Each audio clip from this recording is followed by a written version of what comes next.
RDC TV. O Rio Grande se conecta aqui.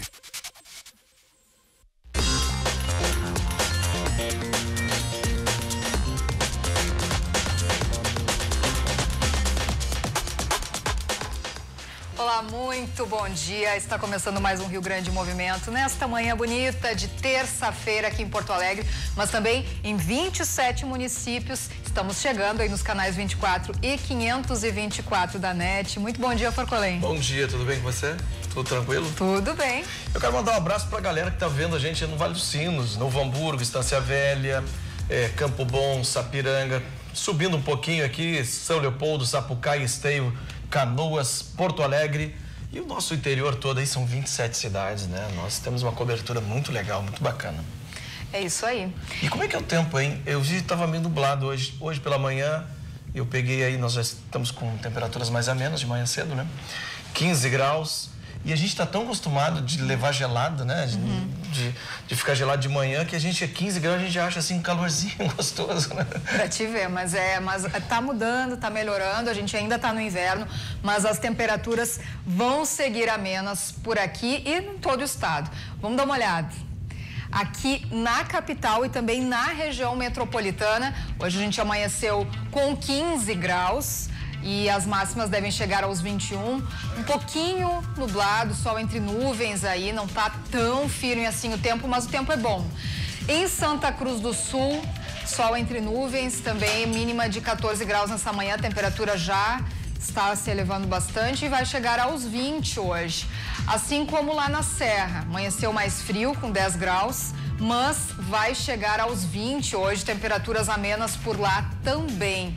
Em Cruz Alta, as mínimas foram de 13 graus nessa manhã, também vão ficar na casa dos 20, 21 graus, assim como lá em Passo Fundo, onde já há uma previsão de chegada da instabilidade mais cedo, já que aqui na capital a previsão é que a chuva só chegue ali por quinta-feira. Por enquanto, tempo é bom por aqui, apesar de nublado, fica bom. Máximas lá em Passo Fundo, 21 graus, Forcolém. Isso, então nós temos aí ainda esse resquício de inverno, nós estamos loucos pela primavera, que chega a primavera de uma vez, né? Aquelas manhãs gostosas ali com 18, 17 graus, aí vai subindo um pouquinho, daí você não precisa fazer aquele efeito cebola, quando no inverno você vai colocando roupa, meu Deus do céu. Você interaja conosco, por favor. Olha, nós estamos no Face nesse momento, você pode já mandar. Quem é que está mandando coraçõezinho? Só pode ser a Vanessa. Quer ver que é a Vanessa que está mandando coração? Então, você já pode interagir conosco ali pelo Facebook. E também pelo nosso WhatsApp. Bota o WhatsApp aí. Só não sei onde é que está o meu WhatsApp. Tá aí, ó. Você pode, daqui a pouco já me trazem aqui o tablet e a gente vai interagir. Bom, porque agora o assunto é comer bem e de forma saudável, fundamental para manter uma vida equilibrada. Mas algumas pessoas não se enxergam como realmente são e vivem com distúrbios alimentares. Para entendermos melhor o que são esses transtornos, como evitá-los, nós vamos conversar agora com a psicóloga Silvia Cunha. Bom dia. Bom dia, tudo bem? Tudo bem? Como vai? Tudo bem. A senhora é especialista nessa área aí? Sim, eu trabalho com psicoterapia cognitivo-comportamental e trabalho bastante dentro dessa área dos transtornos alimentares, das dificuldades de relação com a alimentação também. E o que são, assim, pra gente ser bem didático, o que são os transtornos? Quando começa o transtorno alimentar? Né? Então, a gente pode falar de um comer normal, de um comer transtornado e de transtornos alimentares, né? Então, um comer normal é quando a pessoa tem uma boa relação com a alimentação, né? Respeita seus sinais de fome e saciedade, não faz o que a gente chama de comer emocional, que é comer ou se alimentar em resposta às suas emoções, para regular as emoções, enfim, e não tem nenhum sofrimento associado a isso. Quando a gente fala em comportamento transtornado, comportamento alimentar transtornado, é quando já está começando a sair do comer normal e indo no caminho de um transtorno alimentar. É quando essa pessoa já apresenta algum prejuízo. Ela se preocupa muito com o que come, é uma pessoa que vive em dieta, é uma pessoa insatisfeita com a sua imagem. Às vezes, pessoas que têm excessos, compulsões alimentares e, por outro lado, atos compensatórios. É uma pessoa que está ali, ela está magra, está até legal o visual dela, mas ela está achando, ela se olha no espelho, ela não se enxerga assim. Sim, pode ser. Eu já vi muitas pessoas assim, sabe? Pode ser uma pessoa, né, sem nenhuma questão, todo mundo está achando ela ótima, mas ela não está, muitas vezes, se enxergando daquela forma, né? Mas, assim, aí a gente já passa... E vem um nível de ansiedade junto, né? Vem um nível de ansiedade junto, né? E em casos mais graves, a gente sai do que seria um comer transtornado e passa para o que a gente chama de transtornos alimentares. E o que é aí o transtorno? Né? Quando a gente pensa em transtornos alimentares, assim, o que mais aparece são os casos de anorexia e bulimia. Entendi. O que é a anorexia? Né? São normalmente mulheres, né? A proporção é maior entre mulheres. Isso pode começar já na idade jovem, na adolescência. São pessoas que têm muito medo de engordar, apesar do baixo peso. Então, muitas pacientes com anorexia têm um IMC muito abaixo do que é o normal, né? Então, muitos casos já num baixo peso, algumas meninas em estado de desnutrição, já, né? Já colocando alguns riscos à sua saúde física, mas mesmo com todo mundo, né? Todos os profissionais da saúde alertando para esses perigos, essas meninas continuam não se enxergando como de fato elas são. Né? E sempre buscando estratégias de anorexia, reduzir isso, né? cada vez mais o peso. E é um transtorno que começa na adolescência normalmente, Pode começar na adolescência, né? Muito estimulado pelas essas questões de ideal de imagem perfeita, de Instagram, né? Hoje, né? Hoje, Instagram, antigamente era mais focado em revista, né? Enfim... Né? E aí, e a outra? A bulimia. A bulimia, como é que é a bulimia? Né? A bulimia, diferente da anorexia, ela não tem o baixo peso, né? Então, são pessoas com peso, que pode ser desde um peso considerado normal, saudável, até um sobrepeso, uma obesidade. São pessoas que têm atos compulsivos, né? Então, tem episódios de comer compulsivo. O que é o comer compulsivo? Ele é diferente de um episódio de exagero, porque exagero, de vez em quando, todo mundo faz. Claro. Quando tem uma festa de aniversário, Natal, enfim. Mas a compulsão é quando uma pessoa come, num curto espaço de tempo, uma quantidade muito maior que pessoas sem o transtorno comeriam. Sim. E com uma sensação de falta de controle. De que eu não consigo me controlar. E qual delas que provoca o vômito depois? As duas, pode. Então, assim, então na bulimia tem os atos compensatórios, de provocar vômito, de tomar diurético, de tomar laxante, de exercício em excesso. Isso também pode acontecer na anorexia. Porque na anorexia a gente tem dois tipos de anorexia. O tipo restritivo, que não tem esses atos compensatórios, e o tipo purgativo, que tem atos compensatórios idênticos aos da bulimia. Qual é o diferencial para a gente entender anorexia e bulimia? Na bulimia nunca vai ter baixo peso. Na anorexia tem que ter o baixo peso associado. E é evidente na pessoa, né? A gente olha... E é evidente. E é um baixo peso evidente. A pessoa cada vez emagrece mais, né? E ela não se dá conta disso. Ela tem uma distorção da percepção da imagem. Sim. Né? E ela se olha no espelho e ainda acha que tem coisas a perder. Ainda acha. Por isso que é muito importante o papel de familiares, de amigos, para intervir, para perceber quando essas coisas estão acontecendo e poder buscar o auxílio, né? E qual é o sinal para um familiar que está vendo agora, tem um adolescente, pré-adolescente ali, qual é o sinal primeiro que ela pode dar? Então, com adolescentes, a gente sempre começa a perceber se há uma mudança no comportamento desse adolescente, né? Se as emoções dele estão mudando, se a irritabilidade está aumentada, se há um indício de depressão, se há isolamento social, porque muitas vezes nesses casos as meninas começam a se isolar, começam a não ir mais em eventos. Se esse adolescente para de fazer refeições com a família, começa a fazer refeições sozinho, isso é um sinal também. Se começa a se preocupar em demasia com o corpo, se passa muito tempo na academia, né? E muito tempo na academia são, sei lá, mais de 2 horas por dia, todos os dias, com sentimento de culpa quando não consegue fazer o exercício. Então, esses são alguns dos sinais que a família e a pode partir notar. daí, identificou o sinal, vai procurar um profissional, um psicólogo. Vai procurar um profissional. Isso. E associado a um médico também que faça. Sim, quando a gente pensa em transtornos alimentares, o tratamento é sempre em equipe, é sempre combinado.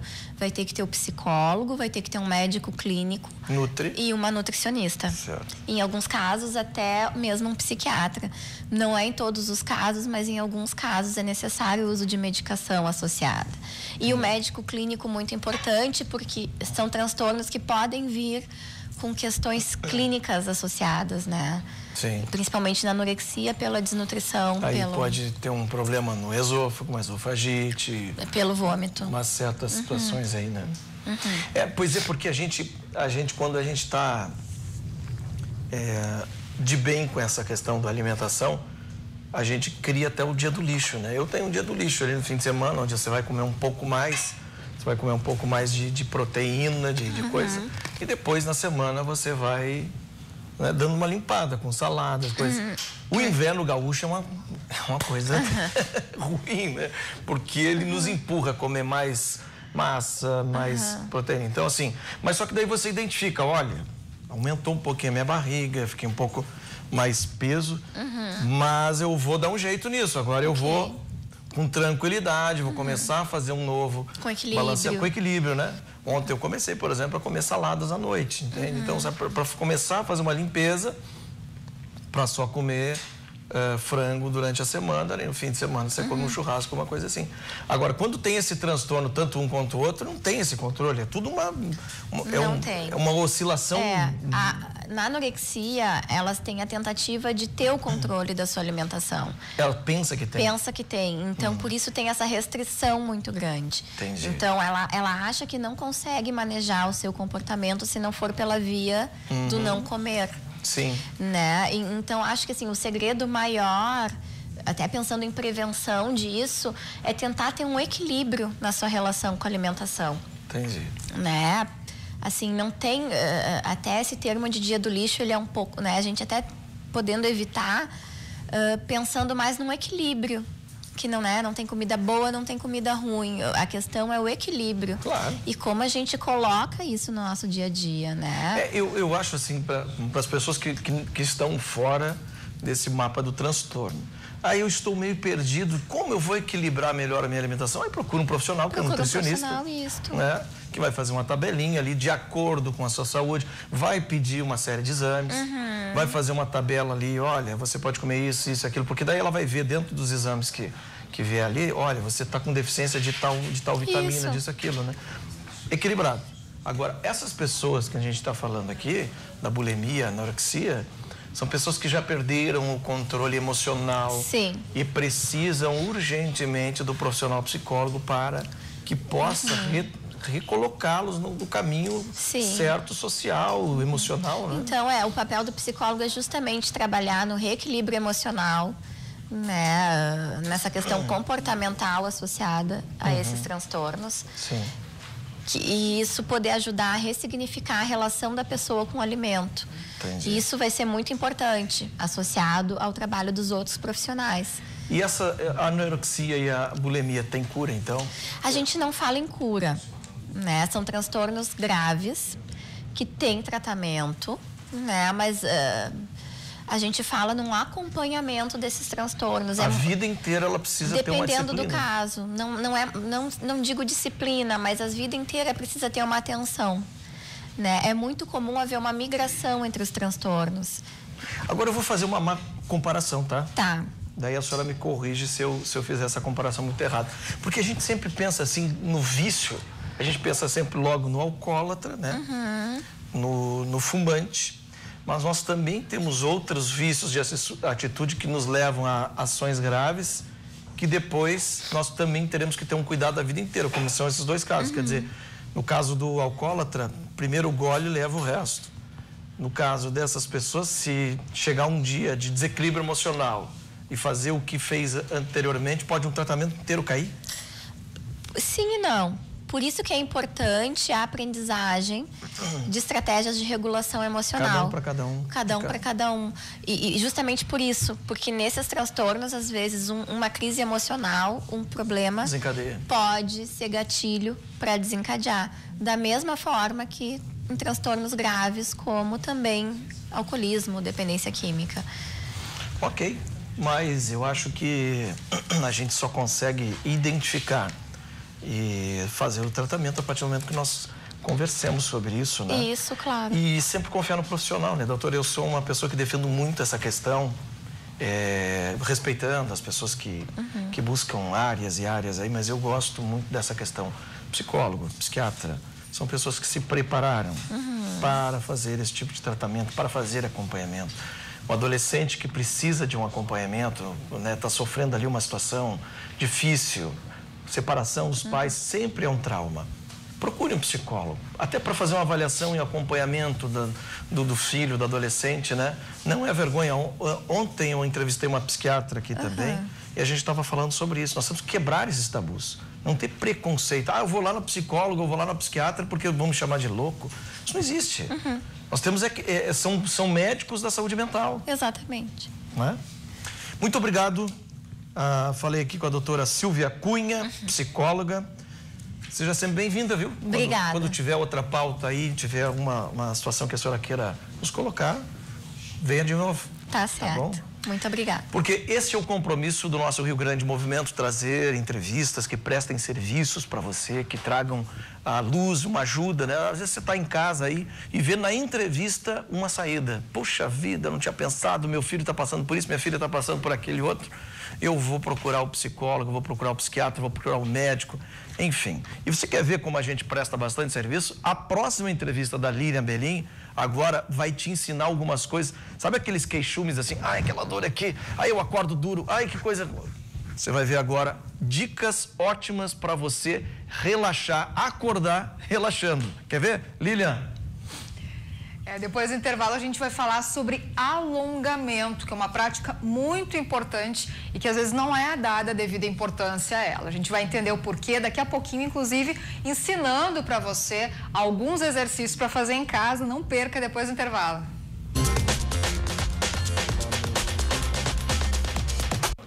O Rio Grande Movimento está de volta. A gente vai falar agora sobre alongamento. Vai deixando a tua pergunta aí no Facebook, a gente está ao vivo aí na live, coloca lá a tua pergunta. Também no Twitter, #RDC Rio Grande em Movimento. E no nosso WhatsApp. Manda aí a tua pergunta que a gente faz aqui. Estamos recebendo o educador físico Bernardo Stern. Tudo bom? Bem-vindo. Muito obrigado pelo convite, tudo ótimo, tudo certinho. Bom, a gente vai mostrar, inclusive, aí para você exercícios daqui a pouquinho, né? Mas eu queria primeiro que o Bernardo começasse contando pra gente sobre o alongamento, desmistificando um pouquinho, né? Porque tem gente que pensa que o alongamento é só para aumentar a flexibilidade, né? Ou para fazer ali antes de iniciar o exercício na academia, mas não, né? Então, bom dia a todos, né, que estão assistindo. O alongamento, ele existe uma série de mitos aonde muitas vezes ele não tem uma fundamentação científica. Então, o alongamento, na verdade, ele consiste em fazer um estiramento do músculo, ou seja, esticá-lo, fazendo uma semelhança a um elástico, né? Se a gente puxar um elástico todos os dias por 6 meses, 1 ano, depois de um tempo ele vai estar bastante esticado. O nosso músculo, ele funciona da mesma forma. Se nós esticarmos ele vai ser maleável, ele vai permitir com que a gente faça nossas atividades do dia a dia, vai permitir com que a gente faça os exercícios físicos, enfim, até mesmo cuidar de uma criança de forma muito mais segura, porque o músculo, ele já foi despertado, vamos dizer assim. Então, assim, o alongamento, ele pode ser usado tanto logo ao acordar, né, ou até mesmo antes de dormir, com um caráter de relaxamento. Ele pode ser usado pré-exercício com um caráter também de despertar a musculatura para a sessão de treino que vai vir a seguir, seja dança, seja uma corrida, seja musculação ou qualquer outra atividade física. E também existe um mito dizendo que a gente não deveria fazer o trabalho de alongamento pós-exercício, que isso pode vir a gerar algum tipo de lesão, mas a gente precisa ter um pouco de clareza na questão de que alongamento trata-se de uma questão bem menos intensa do que um trabalho de flexibilidade, onde eu viso realmente melhorar o meu alongamento. Então, o principal ponto nesse sentido seria a gente fixar a posição de alongamento por mais ou menos 15 até 30 segundos. Isso seria algo mais seguro, mais utilizado para a maioria das pessoas. E aquelas pessoas que têm um objetivo de performance ou têm um fim mais competitivo, aí sim, ela vai ter que estar trabalhando de forma um pouco mais intensa, muitas vezes colocando a saúde em segundo plano. Claro que eu não recomendo que ninguém faça isso aqui, tá bom, pessoal? Certo. E tu trouxe aí uma série de exercícios para mostrar pra gente, né? É pensado especificamente em que sentido? Assim, é mais para algum horário específico ou não? Não, na verdade, assim, existem algumas características que nós temos que ficar atentos, porque cada dia é um dia, né? Ali, como o apresentador falou no outro bloco ali, a gente acorda muitas vezes duro, né? Travado. E a gente precisa, na verdade, respeitar o nosso corpo, porque às vezes se a condição externa estiver muito fria ou se eu tiver feito um exercício muito intenso no dia anterior, certamente a minha flexibilidade vai estar reduzida. Então eu tenho que respeitar o meu corpo nesse sentido de que naquele dia eu não vou conseguir, né, o mesmo resultado final do que num dia convencional. E a outra questão que me chama muita atenção também é justamente essa questão de lateralidade. Às vezes, um lado, por exemplo, o lado direito, a gente consegue uma facilidade ou até mesmo um alongamento maior. E o lado esquerdo, às vezes, né, ou por questões genéticas ou por falta de uso, a gente acaba não tendo o mesmo resultado. E às vezes a gente se culpa assim, mas poxa vida, se eu vou bem para um lado, como é que eu não vou bem no outro, né? E realmente o nosso corpo, ele é mutável, né? Ele está sempre se modificando e a gente deveria então estar atento a essas questões, porque, né, o nosso corpo, ele todos os dias, ele não é o mesmo corpo que a gente tinha no dia anterior. Quanto à questão dos alongamentos, enfim, eles são usados de forma global. Então, assim, o principal ponto em relação a isso é que muitas vezes nós temos dores, né, desconforto articular, a gente tem desconforto em algum movimento, a gente vai levantar da cama, vai levantar do sofá, enfim, uma coisa trivial do dia a dia, e a gente acaba tendo esses desconfortos justamente porque nós não movimentamos o nosso corpo. Se a gente for pensar em mais ou menos 2000 anos atrás, né, a nossa cultura era se mexer, era correr, era caçar, era saltar. E hoje em dia, né, devido às questões profissionais e muitas vezes as empresas também, né, terem um sistema de trabalho mais restrito, acaba que a gente fica muito tempo na mesma posição. Então, a gente algumas vezes fica 3, 4, 5, 10 horas na mesma posição e aí quando levanta, né, óbvio que o corpo está reclamando, tipo, mas como assim né, não se mexeu, enfim. Então esses alongamentos que também podem ser chamados, não são exatamente a mesma coisa, mas a mobilização da articulação, aonde eu faço pequenos movimentos com o intuito de liberar essas articulações, também se combinam à questão do alongamento em si. E podemos mostrar alguns, assim, por exemplo, a gente pode fracionar ao longo do dia, né? Vamos supor alguém que trabalha mais de um turno, né? Tem um pequeno intervalo ali, de quanto em quanto tempo ele pode fazer que exercícios, por exemplo? Essa pergunta foi muito boa, sabe que há alguns anos já existe os exercícios laborais, onde muitas vezes a empresa ela contrata um profissional para que esteja indo até o seu espaço e promovendo essa atividade que normalmente tem duração de 15 a 20 minutos, que para as pessoas leigas elas pensam, mas 15 minutos num dia, né, nem vai fazer muita diferença,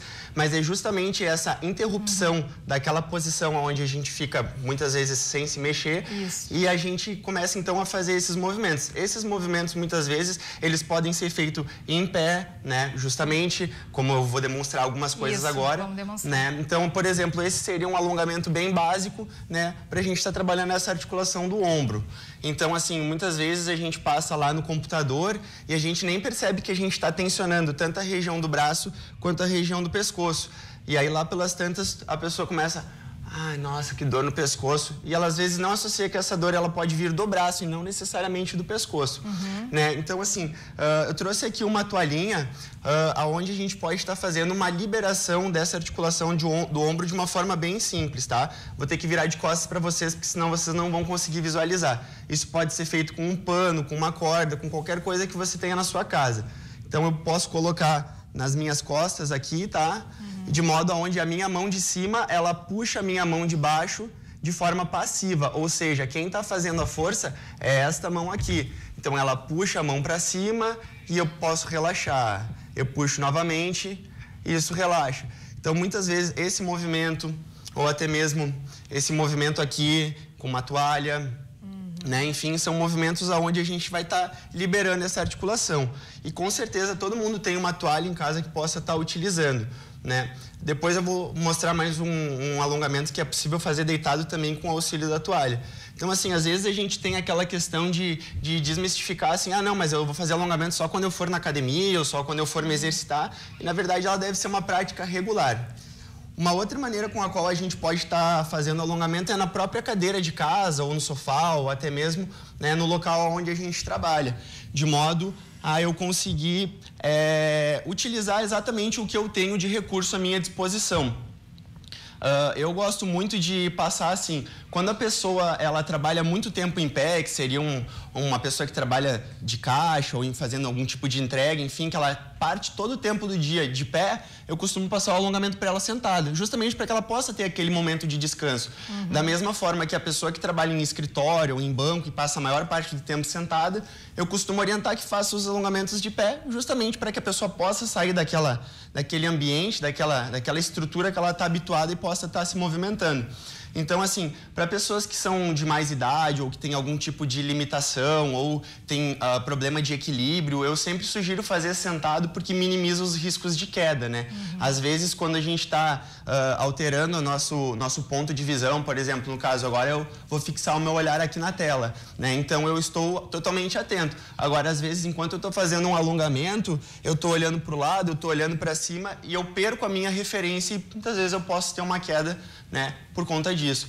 Então, um dos alongamentos que eu gosto de passar bastante sentado é um alongamento que a gente pode estar estirando a parte posterior da coxa, que normalmente quem trabalha muito tempo sentado costuma ter a parte de trás da perna encurtada. E isso faz com que ela possa vir a ter dor de cabeça, dor na sola dos pés ou dores que a gente nem imagina justamente por essa restrição mecânica do movimento.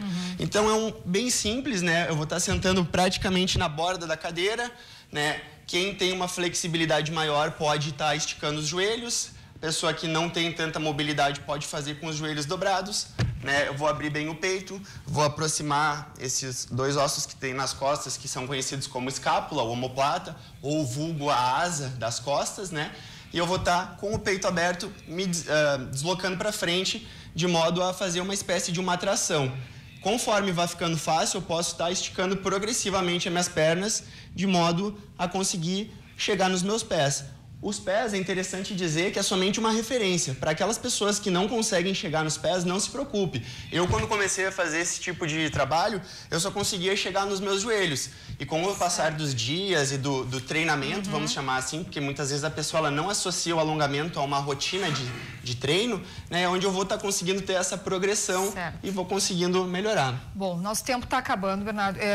Esse exercício aí tu já mostraste, finalizou, né? Isso, Bom, então assim, acho que dá tempo só de mostrar mais uma posição, tá? Que a gente já está encerrando mesmo. Perfeito. Vamos mostrar a deitada, então? Vamos mostrar a deitada. É com a toalha? Isso, a gente vai estar usando o recurso da toalha, então, né? Sempre quando a gente for fazer algum exercício no solo, é conveniente a gente tomar cuidado no ato de se sentar no solo, tá? Porque às vezes a gente acaba largando o nosso peso com muita força e isso pode vir a machucar tanto a região das nádegas quanto até mesmo a coluna. Então, depois no final agora eu vou dar uma dica para vocês também de como vocês podem estar levantando com segurança, né? Esse alongamento que eu vou passar com a toalha também, ele também trabalha a parte posterior, que normalmente, nas minhas pesquisas e nos meus clientes, costumam ser 80% dos problemas. Então, eu me deito no solo, eu posso aproveitar já que eu já me deitei e tá abraçando os joelhos, de modo a estar alongando a região aqui baixa das costas, que é conhecida como lombar, mas eu vou mostrar esse alongamento da parte posterior da coxa, que também é complementar àquele que eu mostrei anteriormente. Então, eu posso estar segurando na toalha, né? Mais uma vez aqui eu vou fixar o meu joelho esticado. Neste caso específico, ele está sendo tracionado desde a parte da panturrilha ali, próximo do calcanhar, até a parte aqui, próximo da nádega. Então, eu fazendo esse alongamento, eu estou trabalhando toda a parte posterior das costas. Depois que a gente faz toda a nossa sessão de alongamentos, que numa outra oportunidade eu posso estar demonstrando de forma mais completa, a forma mais interessante de se levantar seria o virar de lado, no caso, tanto faz o lado, eu viro para o lado e do lado com esta mão eu me empurro para o solo de modo a conseguir me sentar. O que normalmente acontece? A pessoa está deitada na cama, por exemplo, e ela levanta reto assim. E isso gera uma sobrecarga desnecessária no nosso corpo. Então, né, sempre pensando também nas pessoas que têm alguma dificuldade, enfim, primeiro a gente estabiliza a posição, podendo ficar de 4 no solo, e daí eu vou partir para a posição de pé, sempre tomando cuidado para não levantar muito rápido, porque quando isso acontece eu posso ter algum tipo de tontura e novamente posso ter uma queda. Maravilha. Muito obrigada pela tua presença, que agradeço Bernardo, pela aula que tivemos aqui. Muito obrigado. Espero que você tenha anotado tudo aí. Se não anotou, assiste depois de novo no vídeo que fica lá no Facebook da RDC TV. A gente vai rapidamente para o intervalo e já voltamos. Fica aí. Obrigado. Faltando agora 16 minutos para o meio-dia, 19 graus a temperatura, tempo parcialmente nublado, né? Tá daquele jeito ali, mas essa temperatura tá gostosa. Muito boas dicas do Bernardo aí, viu? Muito boas as dicas, né? Vamos falar no plural. Não fico comendo essa aqui, depois me dá um problema no estômago. Mas essas dicas aí são importantes, porque a gente acorda de manhã cedo realmente e não faz um alongamento, não se estica. Por que o gato, o cachorro, depois de tirar uma cochilada, eles se espreguiçam todos? Você já viu como o cachorro se estica? O gato, então, ele se estica bastante. É isso. O gato, o cachorro faz alongamento. O homem, a mulher, não, né? A gente acorda, já vai tomar um banho, acha que o banho relaxa um pouco. No banho você pode fazer alguns alongamentos, com todo cuidado, obviamente, para não escorregar e cair ainda, por causa do alongamento, ter uma lesão grave. Mas é muito, muito legal, muito bom parabéns à produção aí, trazer o Bernardo. Bom, agora continuamos na nossa prestação de serviço, que esta é a base do nosso programa, do Rio Grande Movimento. O Código de Defesa do Consumidor completa hoje 28 anos, hein? Nós vamos esclarecer algumas dúvidas para auxiliar os consumidores. Inclusive, vamos esclarecer algumas dúvidas enviadas pelos nossos telespectadores. Eu já te convido a começar a participar. No Facebook, você interage imediatamente comigo ali, tá? Porque nós estamos no ar, né, com o Rio Grande Movimento. A Elaine Moraes, por exemplo, já mandou um abraço aqui, mandou um bom dia. A Elizabeth Dornelles, lá de Viamão, também mandou um bom dia. Quero sua pergunta, sua participação a partir de agora. E também pelo WhatsApp.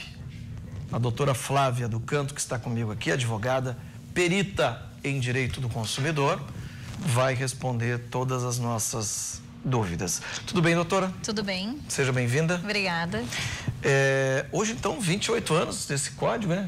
28 anos do Código de Defesa do Consumidor, e eu acho que nós, consumidores, só temos a contemplá-lo e nos parabenizar por essa legislação que nos protege nas relações de consumo, ainda mais no nosso país, em que ainda não há a cultura do cumprimento da lei, né? Então, e a falta de conhecimento por parte dos consumidores e também dos fornecedores, dos lojistas, sobre quais são os nossos direitos efetivamente, quais são aqueles direitos básicos no mercado de consumo que a gente tem e que porventura a gente não sabe, né? Então há uma falta de conhecimento por parte da população, por isso a importância de a gente conversar aqui hoje sobre isso. Eu acho que o conhecimento da população é em torno só de 5% de todo o código.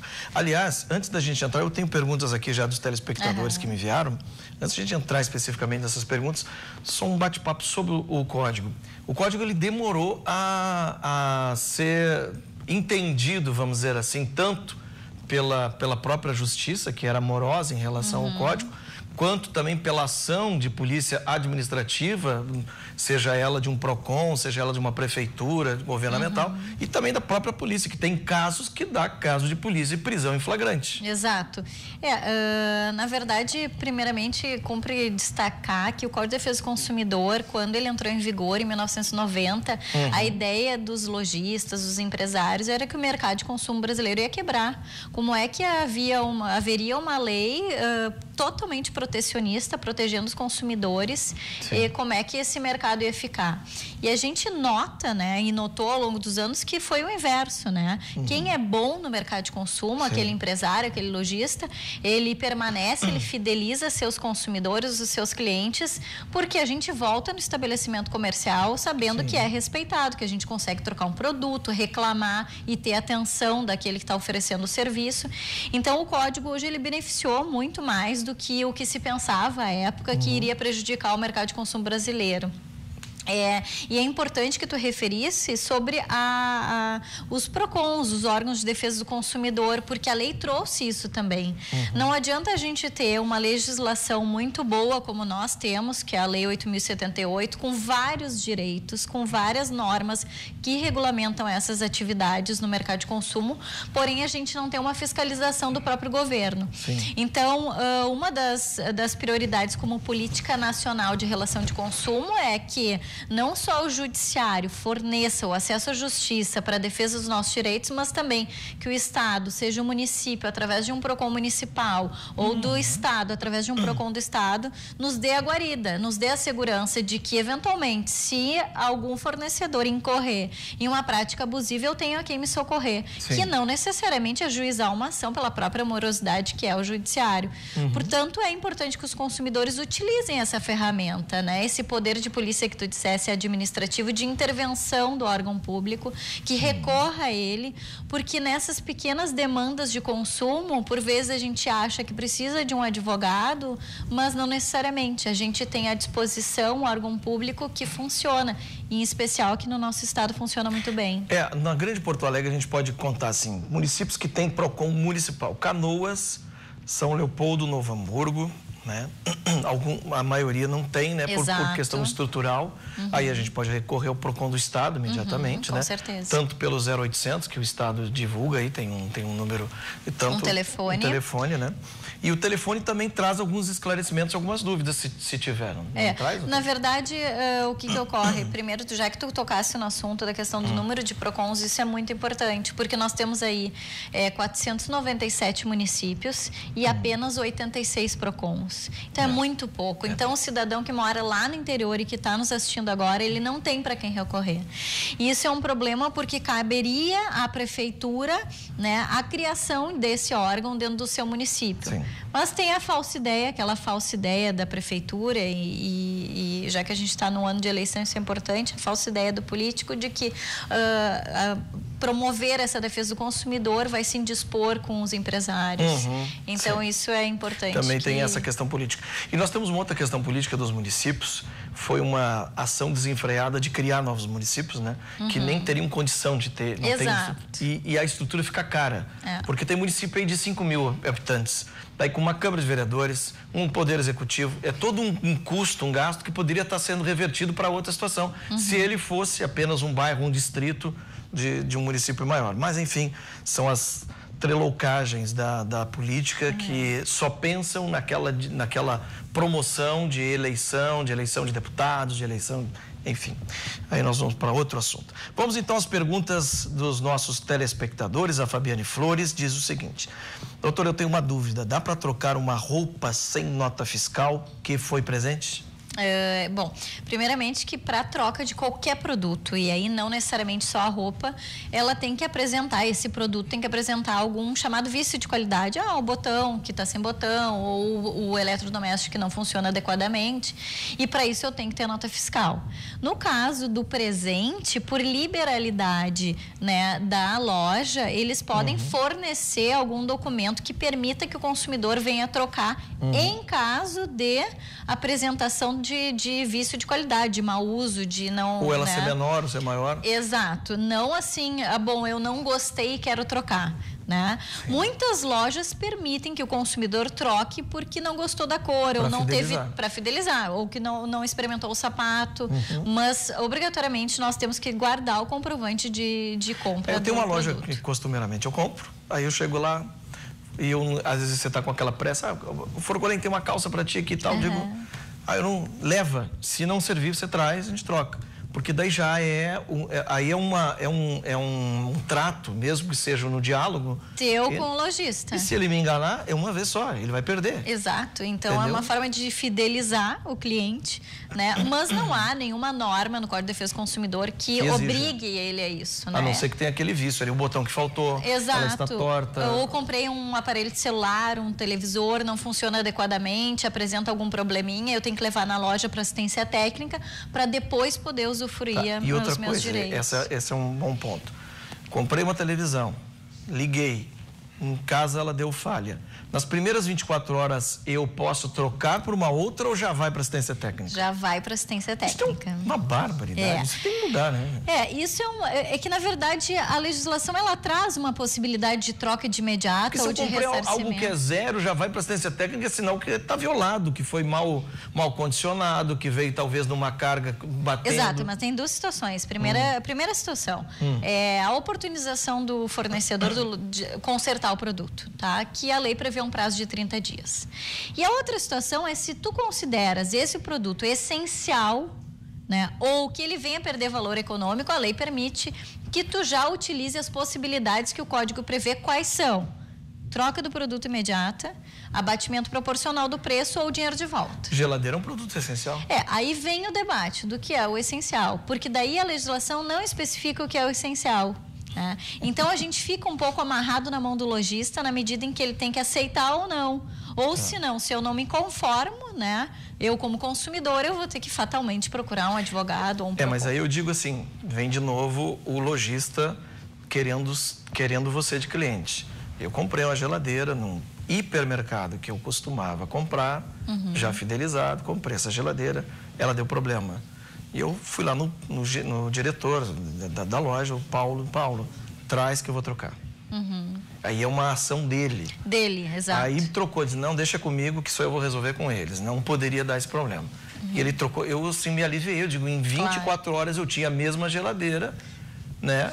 Totalmente ali. É uma questão que hoje é importante que as empresas até saibam que muito mais do que a multa que um PROCON pode aplicar, o que é importante? Que ela fidelize o seu consumidor. Porque isso vai de boca a boca. Vai de boca a boca. É como é o famoso marketing, é o positivo e o negativo daquela empresa, né? Então, se eu fui àquele estabelecimento e me atenderam bem e trocar o produto, mesmo que a norma não obrigue, eu vou te indicar e tu vai lá também. Exato. Até porque ele, com as outras empresas, se vira. Exato. Porque a outra empresa tem interesse de estar aquele produto naquele hipermercado grande, que eu não vou dizer o nome para não fazer propaganda. Mas eu sou o menor dessa parte, né? Ele poderia dizer, olha, Forconi, não posso fazer nada, você tem que levar para assistência técnica, 30 dias, até 30 dias eles podem me... Mas ele, não, vamos... Agora no ato eu já troco. Já troca, então essa é importante. Uma das questões importantes. Olha, nós temos mais perguntas aqui do telespectador. A sua pergunta também pode entrar aqui, lá pelo Face, né? Nós estamos com... Agora deu uma congelada aqui no Face, mas... não, tá normal. Mas isso tudo depois do intervalo. Você pode mandar pro WhatsApp, pro Face. E eu continuo essa entrevista com a doutora Flávia do Canto, advogada e professora da PUC. A senhora dá aula de Direito ao Consumidor ou Direito... Direito Consumidor e Processo Civil. E Processo Civil. Então, depois dos comerciais, nós continuamos com a doutora aqui. Já voltamos.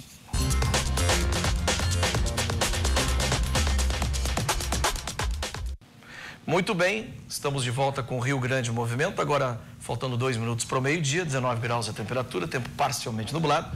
Continuamos aqui com a doutora Flávia do Canto, advogada, especialista em Direito do Consumidor, também professora na PUC. E vamos continuar com as perguntas do nosso telespectador. Robson Oliveira, a dúvida é quanto tempo a loja ou o fabricante tem para solucionar o problema que tive com o equipamento? E se não resolver... Se vai para a assistência técnica, aquilo fica... A assistência técnica, em vez de dizer falha também. Como é que fica, hein? Bom, na verdade, tem 2 prazos diferentes. Primeiro, a pergunta dele em especial é o prazo que o fornecedor tem para consertar o produto, que é de... até 30 dias, tá? Sim. Pode ser num prazo menor e pode chegar a um prazo maior, mas não mais que 180 dias, mas desde que o consumidor concorde. Então, vamos supor que tu chega na minha loja e tu diz assim, olha, eu tenho que consertar esse produto e eu vou te dizer como lojista, olha, eu tenho que mandar para São Paulo, para uma outra cidade, vai passar de 30 dias, 60 dias. Então, se tu concordares, né? Até no máximo de 180, aí a empresa pode levar para assistência técnica e ultrapassar esses 30 dias. Aí é 30 dias. 30 ou dias. O dinheiro de volta. Aí não aceitando o prazo, né? Aí eles têm que fazer a troca do produto por outro da mesma espécie, né? O mesmo produto, ou a solução seria a devolução dos valores. Vamos pro lado ruim da coisa. Trancou. Sim. A loja não quer, começou a ficar de má fé e tal. Aí eu procuro pequenas causas, pode ser? Na verdade, quando a loja não quer cumprir o prazo de 30 dias e consertar... Deu ruim lá, não quer. Sim, eu sugiro, como oriunda de PROCON, que o consumidor, nesses casos, procure sempre administrativamente o órgão de defesa do consumidor. Em última instância, procure o Poder Judiciário. O nosso Poder Judiciário já está abarrotado de ações de consumo, ações com causas pequenas, valores pequenos, né? Então, o nosso juizado especial civil, hoje, basicamente, acho que 70% de demanda de consumo, o que é ruim, porque ele foi criado com outro objetivo, né, pelo judiciário. Tanto é que o nosso tribunal, ele fomenta, né, a que o consumidor procure primeiramente o PROCON para depois ajuizar a ação. Inclusive, tem uma campanha do tribunal aqui que se chama Solução Direta, né, que é: consumidor, procure primeiro as plataformas do consumidor.gov ou dos PROCONs para depois ajuizamento de ação. Para evitar exatamente isso no judiciário, para não ficar... Ok, mais uma pergunta aqui, Rodrigo Fernandes. Dúvida, quero comprar um televisor de uma loja online. Eu posso trocar o produto mesmo sem apresentar defeito? Ou seja, posso trocar por arrependimento? Esse sim, qual é o prazo? Sim, todas aquelas compras que a gente faz que se diz fora do estabelecimento comercial, e aí a gente tem que dizer que hoje a maioria das compras que se faz fora do estabelecimento comercial é pela internet. Então a gente tem o que se chama no direito de se arrepender da compra, direito de arrependimento. Só na loja virtual? Só na loja virtual. Por quê? Porque a ideia da compra pela internet é que tu não pode testar o produto, tu não pode verificar se é exatamente aquilo como tu estás olhando ali na tela. Antigamente, essa norma, como o código é de 1990, a gente completa aí hoje 28 anos, ela foi criada para aquelas compras que se fazia de porta em porta na casa do consumidor, né? Que era muito comum, até mesmo pela televisão, né? A oferta de produtos. E claro que hoje, grande parte da população adquire fora do estabelecimento comercial pela internet, não mais o vendedor que bate na tua porta. Mas, então hoje a gente aplica para as compras online o direito de arrependimento, que é até 7 dias da data do recebimento do produto em casa. E chegou o produto em casa, porque lá na loja a gente vê a TV, a gente vê como ela fica, o aparelho de som também. Mas chegou na minha casa, não gostei, não ficou legal, essa TV não é isso que eu queria. Aí eu comunico a empresa que eu estou insatisfeito. Exato, comunica a empresa. Tem que documentar, né? O ideal seria documentar, mas não conseguindo, pode telefonar para a empresa, encaminhar pelo correio, lembrando que os custos de envio do produto, né, de estorno, tudo, são custos da empresa, do fornecedor. Né? Uma coisa que está acontecendo até bastante aí, comprei um imóvel na planta e eles não me entregam no prazo. Tem um dano, como é que fica? Bom, daí tem uma série de questões, né? E isso não é tão exato assim no Código de Defesa do Consumidor, porque tem aí o prazo de carência, digamos assim, de 180 dias para a entrega do imóvel, aí entende-se pela jurisprudência, passado esse prazo, a gente pode reclamar, né, os custos que a gente teve, indenizatórios, com o atraso da obra. Ou seja, se eu estou morando de aluguel, né, esses aluguéis que eu vou ter que a mais despender do meu orçamento, que a empresa pague, enfim, aí vai depender da situação de cada consumidor. Mas o Código de Defesa do Consumidor, ele protege, sim, esses consumidores que adquirem imóveis na planta e que não são entregues no prazo.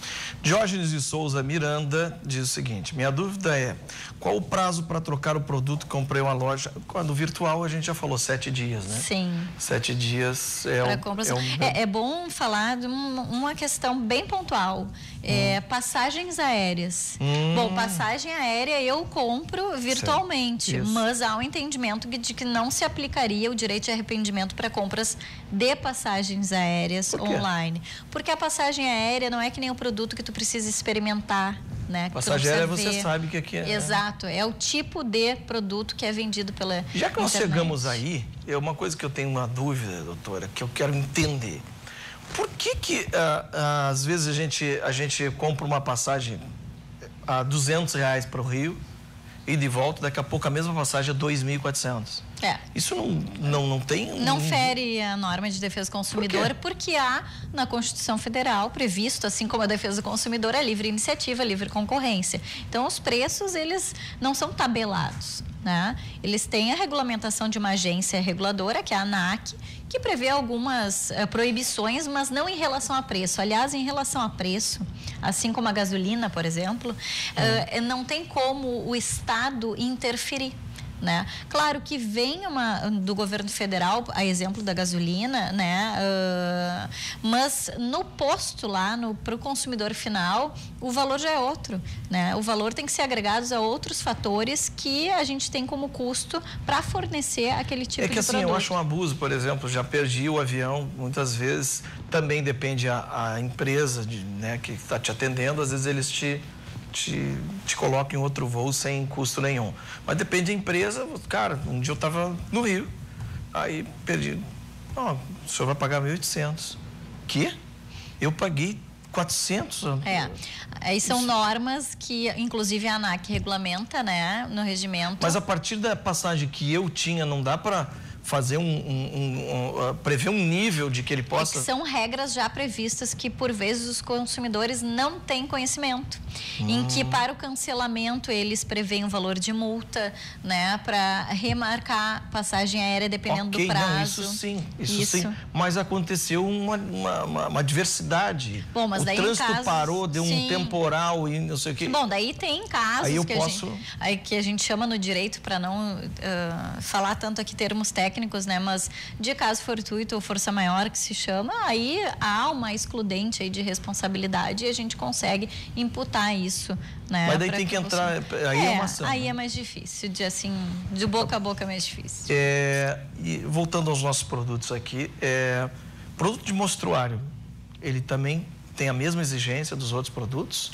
Se eu sei que estou comprando mostruário? Não, exato. Tem duas espécies de produtos. O do mostruário, que o consumidor já sabe que aquele produto de mostruário, ele tem que se informar se o produto de mostruário tem algum defeito, pequeno defeito, estava em exposição, ou não, quanto tempo. Estava em exposição, quanto tempo. Então, tendo conhecimento e ele adquirindo, né, ele não vai ter direito depois de reclamar, eventualmente, de algum vício que já estava previsto. Assim como se tu entrares, por exemplo, numa ponta de estoque, em que tu estás indo num local que tu sabe que o produto que ali está sendo vendido possui algum defeito de fabricação. E até né? te dão desconto por isso. E te dão desconto por isso. Então, tu não vai ter o direito depois de chegar em casa e dizer assim, mas está com um arranhão ou tem algum problema. Não, tu foi naquele local para adquirir aquele produto. Né? Diferente, por exemplo, da gente entrar numa loja qualquer, que não seja ponta de estoque, e aquele produto apresentar algum problema e mesmo assim ele estava na promoção e o lojista disse, produtos em promoção não trocamos. Isso não existe. O produto está em promoção, mas apresentando visto de qualidade, eu tenho direito à troca. Promoção sim, ponto de estoque não. Exato. Sobre as operadoras de telefonia, que eu acho que é um grande problema no Brasil, né? Como proceder com cobrança indevidas, mesmo depois de ter tentado solucionar e não tem sucesso na negociação? Lembrando que as operadoras de telefonia, no ranking, né? Se a gente pegar ranking de vários PROCONs, não só do Rio Grande do Sul, do país, elas são as que mais aparecem em termos de reclamação. Natural pelo número de usuários. Hoje ninguém mais vive sem o aparelho de celular, né? Mas mesmo assim há uma grande dificuldade do consumidor diretamente com a empresa de conseguir resolver seu problema. Às vezes falta conhecimento para o consumidor daquilo que ele está adquirindo, qual é o serviço. Então, às vezes, vem coisas a mais sendo cobrado na fatura que ele desconhece. Então, havendo essa distorção, essa falta de conhecimento por parte do consumidor daquilo que ele está sendo cobrado mensalmente, ele vai ter direito a reclamar. O que a gente chama de cobrança indevida, evidentemente, e que daí cabe ao consumidor procurar o PROCON, enfim, para fazer a sua reclamação. Infelizmente, hoje me parece que já virou meio que uma prática. O errado virou uma prática como se fosse a correta nos dias atuais. Então, há uma briga muito grande com entre os órgãos públicos, a agência que regula, né? E as empresas de telefonia, em função da falta de coerência e de respeito às normas de defesa do consumidor. A gente está hoje comemorando o aniversário do CDC, Não era para falar de coisa ruim, mas acaba que a gente tem que mencionar porque é o que acontece. E dentro dessa questão aí, por exemplo, eu faço a portabilidade para outra e a outra me obriga a assinar 1 ano de fidelidade. Na verdade, ela não pode obrigar, né? A fidelização, ela tem que ser ofertada para o consumidor, lembrando que ela não é vedada pela lei. Então, eu posso te ofertar a fidelização mesmo que na portabilidade. Ocorre que o consumidor tem que ter conhecimento, tem que ter a informação. Eu não posso fidelizar ele depois que eu migro de uma empresa para outra sem conhecimento prévio. Até porque, normalmente, quando há um novo contrato com a nova empresa e essa fidelização, vai ter provavelmente uma cláusula contratual prevendo valor de multa por rescisão. Mas, doutora, normalmente a gente faz tudo por telefone. Aí a pessoa que está lá, o senhor está adquirindo tal, e nunca, não fala na fidelização. Sim. Lá no final, ela repete tudo, assim, e com fidelização de 1 ano, o senhor tem conhecimento? O senhor está ciente do que eu falei? Não, peraí, como é que você falou agora? Não, 1 ano? Tá doida? Não, senhor, esse pacote só pode ser inserido se o senhor ficar 1 ano com a empresa. E quando falam, né? Porque por vezes nem mencionam isso no telefone. Olha a dica que eu dou para os consumidores de casa. Aí o contrato vem depois. É que façam isso diretamente na loja física para que tu consiga ter acesso ao contrato. Ou peça por e-mail para conseguir, né? Evidentemente ler. Claro que aqui a gente está trabalhando com uma diferença social enorme que a gente tem. Que tem muita gente que falta conhecimento. Não adianta nem tu encaminhar o contrato, porque não vai ter ideia de quais são seus direitos. Para isso que a gente está aqui, para falar, então, esses pequenos direitos, né? Me faz uma pergunta aqui, se o consumidor é obrigado a devolver produto que foi entregue por engano. Olha, a minha mãe me ensinou a devolver sempre as coisas que não são minhas, então, por uma questão de caráter, né, eu entregaria de volta, mas ele é obrigado? Mas tem uma questão, né? Tem muito fornecedor que encaminha para casa do consumidor coisas que ele não solicitou. Neste caso. Nesse caso, eu não tenho que, na verdade, eu tenho que inutilizar. É comum um consumidor receber cartão que não solicitou em casa. O que eu faço com aquele cartão? Bom, eu inutilizo ele, eu não vou usar e deixo ali. Sim. Né? Eu recebi mas ele mandou por engano um produto. Casa. Eu vou devolver. Vou devolver o produto. Porque, não é? Mas essa questão da revista e do cartão é exatamente. Se eu não tenho, eu não pedi, eu imediatamente corto aquele cartão, inutilizo. Eu brinco com meus alunos, se vocês receberem revistas em casa, o que vocês vão fazer? Vão sentar e ler a revista. Afinal de contas, eu não solicitei, eu vou ler e depois Depois eu vou dizer que eu não quero. Exatamente. Porque a revista é um brinde. É um brinde. Encara-se como amostra grátis. Então tá, doutora Flávia do Canto, foi muito boa nossa conversa, doutora, porque isso traz sempre, e esse é o objetivo do programa, trazer esclarecimentos e prestar um serviço para o nosso telespectador. Doutora Flávia do Canto é advogada, perita em Direito do Consumidor e também professora na PUC nas matérias também Direito do Consumidor. Direito do Consumidor, processo civil. Processo civil. Eu muito que agradeço. Muito obrigado, nós vamos para o nosso intervalo comercial e voltamos em seguida.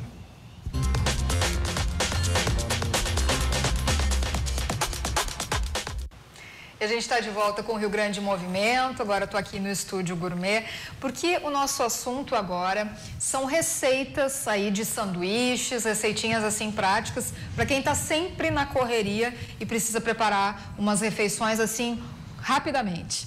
Para isso a gente está recebendo aqui a nutricionista Alana Susba. Muito bom dia, bem-vinda.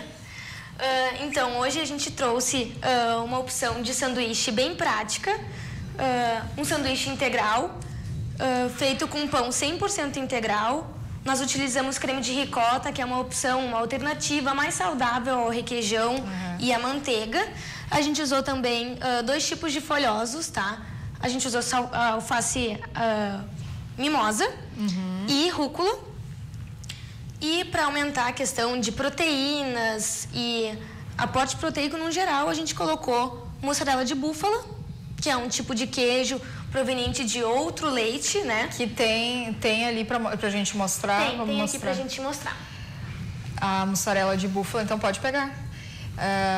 Vou mostrar ali pra câmera. É essa aí que tu utilizou, então, nesse sanduíche, né? Nesse sanduíche eu usei essa mussarela de búfala. Tá. O que mais tu colocou? A gente usou também frango desfiado, para aumentar o aporte de proteína, né? E tomate, mais para dar uma quebradinha no sabor, deixar um pouquinho mais saboroso. A princípio é uma opção mega rápida. Já iniciamos assim, mostrando já a primeira opção prontinha aí para vocês. Agora eu vou começar a te fazer as perguntinhas, tá? Primeiro, o pão, né? Esse pão que tu usou, qual foi? É um pão 100% integral. Esse é 100% integral. Tu trouxe algumas opções de pães aí para nos mostrar. Quais são? Eu trouxe algumas alternativas porque a maioria das pessoas chega no consultório com dúvida de como escolher um pão integral, né? O pão branco a gente sabe que a gente pode escolher qualquer um, né? E vai muito da qualidade e do que a pessoa gosta. Mas o pão integral, a gente tem que ter muito cuidado, porque hoje a nossa legislação aqui no Brasil permite que o produtor diga que é integral e ele não é 100% integral, né? Então aqui eu trouxe duas alternativas de pães integrais. A gente pode ver a diferença, né? Que esse é um pão que ele é semi-integral. Na cor a gente consegue ver a diferença, que é um pão que ele é mais clarinho, ele tem uma mistura de farinha integral com farinha branca, com farinha de trigo. E esse pão aqui do meio é um pão que ele é 100% integral, ele só usa farinhas integrais, farinha de centeio e de linhaça, de outros grãos, né? Certo. No caso, para quem está preparando a refeição e também, não só pela correria, quer emagrecer também, já está fazendo a dieta junto, qual que é o melhor pão? O melhor pão, a melhor opção sempre vai ser o integral, tá? Em virtude da carga glicêmica. Isso a gente entra num universo gigantesco, né? Quanto mais integral, melhor. E para quem tem intolerância à lactose e ao glúten, esses pães aí não dá para comer assim sem muitos problemas ou não? Só o pão sem lactose e sem glúten? Assim, hoje a gente tem no mercado alternativas de pães integrais e semi-integrais sem lactose. Por exemplo, esse aqui, ele é um pão que ele é sem lactose, tá? Mas ele tem glúten ainda, porque ele tem farinha de trigo. Sim. Mas hoje a gente tem alternativas bem saudáveis e mega acessíveis de pães sem glúten, né? A princípio todos aqui têm glúten, porque eles têm farinha de trigo ou farinha ou cevada, ou alguns deles ainda têm adição de glúten mesmo, né? Que é o que dá a maciez da massa. Perfeito. E essa terceira opção aí, que também é uma boa, não só para imitar um sanduíche, mas também colocar outros ingredientes, né? Essa última opção de massa, ela é uma massa de wrap, né? A gente pode montar ela com o mesmo recheio que a gente coloca num sanduíche integral. Pode usar folhas, pode usar legumes, saladas, pode usar também manteiga ou algum creme de ricota junto. E eles se equivalem, tá? Em questão de calorias, né? O que modifica é a quantidade de carboidrato de cada pão e a quantidade de fibras. Mas sempre que a gente puder e conseguir optar pelo integral, sempre vai ter uma boa quantidade de fibras e uma boa quantidade de grãos. E também tem a opção com e sem lactose, né? Tem, e sem glúten também. Existe a opção sem glúten e sem lactose. E uma dúvida, assim, bem leiga, a gente, entre o pão e o wrap, a gente acaba preferindo sempre o pão, achando que é mais saudável. Tem muita diferença? Tem diferença na quantidade de fibras. O pão, geralmente, ele tem mais fibras, se ele for 100% integral, tá? Porque o wrap, como a massa dele é muito fina, a gente não consegue fazer uma concentração grande de fibras ali, né? Então, tudo que for um pouquinho mais pesadinho, a gente sabe que tem mais fibra. Então, para quem, por exemplo, está de dieta, o mais recomendado é comer um pão, tá? Integral. A gente só tem que cuidar para não se passar nas quantidades de pão também, daí né? também não adianta, porque né? Tudo isso, eles têm uma quantidade de calorias que é importante. A gente sabe que não tem como zerar a caloria de tudo, comendo né? 10 fatias de pão. Mas é integral. Exatamente. Não me incomoda integral. Não necessariamente porque a qualidade é muito boa que a gente pode comer sem freio, né? Exatamente. Bom, vamos falar dos queijos aí um pouco também. Tu mostrou ali antes o que tu utilizou nesse sanduíche. Isso. Quais são as outras opções que tu trouxe? Assim, eu trouxe hoje 3 opções distintas de queijo, tá? Eu trouxe um queijo magro, que eu trouxe o queijo Minas, né? Que é esse ali do meio, que pode é mostrar. Tá, o queijo Minas é o mais magro, né? No caso. Isso, o mais magro, tá? Que é um queijo que ele é proveniente de leite de vaca, de um processo de industrialização. É um queijo que tem um processo bem antigo e muito patenteado, né? Hoje, a gente já tem no mercado opções desse queijo Minas sem lactose e também adicionado de probióticos, que ajudam bastante na saúde intestinal. Sim. Né? Então, é uma ótima alternativa para quem gosta de um queijo magro. Ele é muito bom, tá? O que mais? Aqui a gente tem a mussarela de búfala, que eu já tinha comentado anteriormente, que é um queijo que ele é proveniente do leite de búfala. Ele é um pouquinho mais calórico em virtude dele ser mais gordinho, tá? A quantidade de lipídios dele é um pouco mais rica, mas ele também é rico em algumas vitaminas que são bem importantes assim pra gente no dia a dia. Por exemplo, o leite de búfala tem mais cálcio do que o leite de vaca. Então a gente sabe que esse tipo de queijo tem mais cálcio. E ele tem também vitamina A e vitamina E. Né? Importante. Então ele é mega antioxidante, né? Ajuda na prevenção de doenças cardiovasculares. E osteoporose também. Osteoporose também, em virtude da quantidade de cálcio. Mas a gente tem sempre que cuidar, porque querendo ou não, ele é um queijo um pouquinho mais gordinho. Então a gente tem que atentar para isso. Não se passar, ele vem no formato de ou fatias ou bolas, assim. Né? E o queijo amarelo, que... Eu trouxe um queijo mussarela, que é o queijo que a maioria da população costuma consumir. E é um queijo que a gente tem hoje já também opções com e sem lactose. É o que mais tem, no caso, sem lactose no mercado, por exemplo. Exato. Esse queijo aí. É uma boa alternativa, né? Existem várias marcas já que utilizam o queijo sem lactose. E outra alternativa para quem tem, né, intolerância à lactose é usar enzima. Pode usar um leite ou um queijo que tenha lactose ou um pão e utilizar a enzima. É meu né? medicamento, né, da lactase. Exato. Bom, então vamos, a salada, né, dispensa apresentação. Vamos a mais uma opção aí de refeição para quem tá... Alguém que precisa fazer, por exemplo, almoçar daqui a pouquinho, precisa almoçar e depois já voltar para o trabalho, tem um outro compromisso. Vamos mostrar mais uma opção aí.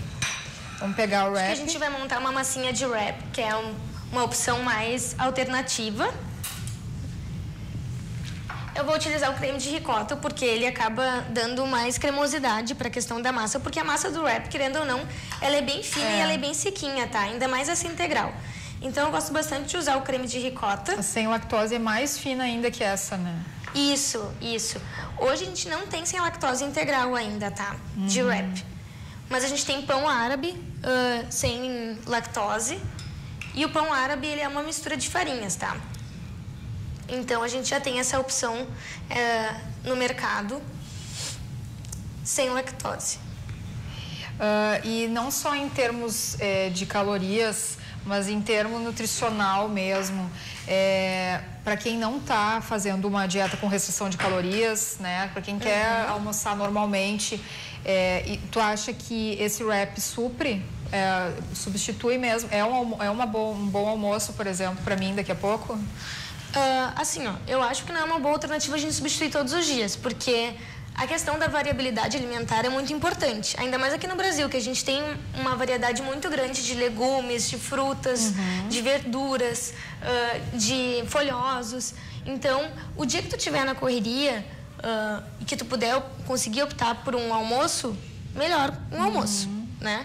Mas o dia que tu sabe que tu não vai conseguir sentar e comer um almoço tranquila, é muito mais fácil tu te organizar para ter pelo menos alguma coisa para comer, porque tem muita gente que deixa de comer, deixa de almoçar ou de se alimentar porque não tem tempo ou porque está num lugar onde é pouco acessível ou só tem coisa gorda, né, para comer.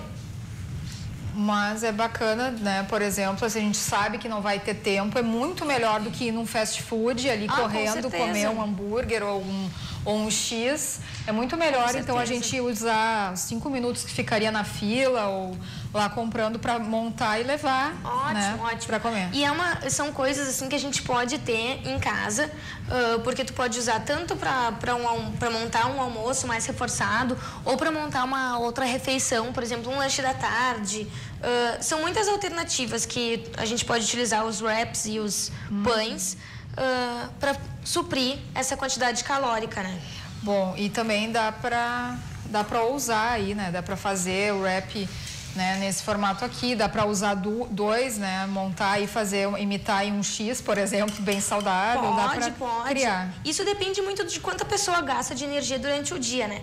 Uma pessoa que treina, que faz exercício físico, que cuida da alimentação, muito provavelmente não se sinta saciada apenas com o wrap. O cuidado que a gente tem que tomar mesmo é a quantidade de recheio que a gente põe, tá? Então, aqui eu tô colocando um pouquinho mais de frango para aumentar a quantidade de proteína. E a gente pode fechar de várias formas, né? Isso vai bem da pessoa, do estilo do dia, né? Se a pessoa quer fechar assim, que nem um sanduíche, fica bem bonitinho. Ou se quer fechar... colocar mais um wrap em cima. Eu já faria, né? Vai conforme a fome também. São muitas alternativas, o Toninho faria, né? também, eu acho. Com mais um wrap, de repente mais uma camada, para fazer 2 camadas também. Não aumentaria tanto assim as calorias, né, Nutri? Não aumenta tanto, né? Como eu tinha te comentado, eles se equiparam em quantidade calórica, tá? Então, eles têm mais ou menos 100 a 120 calorias cada massa de wrap e cada 2 fatias de pão, né? A medida caseira do pão para a gente fazer uma tabela nutricional é de 50 gramas, então geralmente dá 2 fatias, né?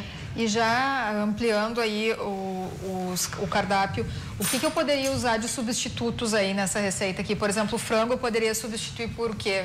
Podia colocar uma carne vermelha, né? A gente pode usar ou cubos de carne refogado ou uma carne vermelha moída. Para quem é vegano ou para quem é vegetariano, a gente pode optar por uma carne de soja, uma proteína de soja, ou grão de bico, que é bem proteico também. Né? Algum peixe? A gente pode usar peixe. Eu só não recomendo tanto peixe, porque o peixe ele acaba sendo mais perecível e ele solta bastante óleo.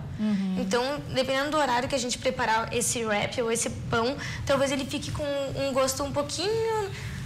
diferente. O atum. O atum é uma boa alternativa. Eu sempre indico para as pessoas que compram atum optarem pelo atum em água, tá? O atum em óleo ele é bem mais calórico, né? Em virtude de que 1 ml de óleo tem 9 quilocalorias, né? E a água ela é isenta de calorias, né? Então a gente pode ter o atum ou a proteína de soja, ou grão de bico, ou uma carne vermelha em cubos ou moída como uma alternativa para substituir o frango. Né? Certo. E aí a quantidade também... A quantidade varia bastante. Eu sempre peço para as pessoas cuidarem, por exemplo, uma média de 2 colheres de sopa, 3 colheres de sopa desse tipo de proteína, né? Para a gente conseguir aumentar bastante o aporte calórico e aumentar a quantidade de proteína, para que a pessoa fique saciada também, né? A ideia é que a pessoa coma e não queira comer logo em seguida, né? Que se sinta saciada mesmo como um almoço. Maravilha. E só para fechar, uma opção de café da manhã, então, também com wrap, o que poderia ser colocado? Aí a gente reduz algumas coisas, né? A gente pode utilizar o ovo também, né? Que é muito mais utilizado no café da manhã. Colocar o ovo em vez do frango. O ovo em vez do frango. Continuar utilizando saladas. Sempre que a gente puder utilizar mais verdes, né? Ou mais colorido. Quanto mais colorida tiver a nossa alimentação, mais saudável nós estamos, né? Inclusive, agora a gente está na época do Setembro Verde, que é uma campanha bem forte que tem entre os nutricionistas, que é de estimular o consumo de saladas, o consumo de vegetais, de legumes, no geral, para os nossos pacientes. E tem vários restaurantes participando desse movimento. Né? Que bacana, esse é um então, assunto bacana. Então, a gente pode utilizar, se for fazer de manhã, ou fazer uma omelete, ou ovos mexidos e utilizar com pão integral. Pode utilizar o wrap também, sem problema algum, mas sempre atentar, né, para a quantidade de coisas que a gente está recheando o nosso wrap ou o nosso sanduíche. Muito obrigada, então, pela tua presença. Está convidada a voltar aqui para o programa mais vezes. Obrigada, foi um prazer. Esperamos que você tenha aproveitado aí várias opções aí em várias refeições e já esteja aí fazendo. Para você que está aí, ó, inclusive nos assistindo no celular e correndo, dá tempo de fazer. A gente vai para um rápido intervalo e já volta.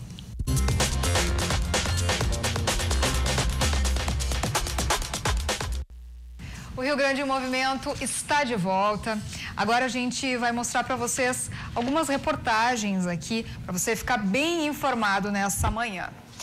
Bom, o ministro-chefe da Casa Civil, Eliseu Padilha, e Carlos Marum, ministro-chefe da Secretaria de Governo, fizeram uma vistoria nas obras da Ponte do Guaíba. Mais de 240 milhões de reais foram investidos na infraestrutura, nessa estrutura também ali das obras, que tem previsão para ser inaugurada no ano que vem. Vamos dar uma olhada.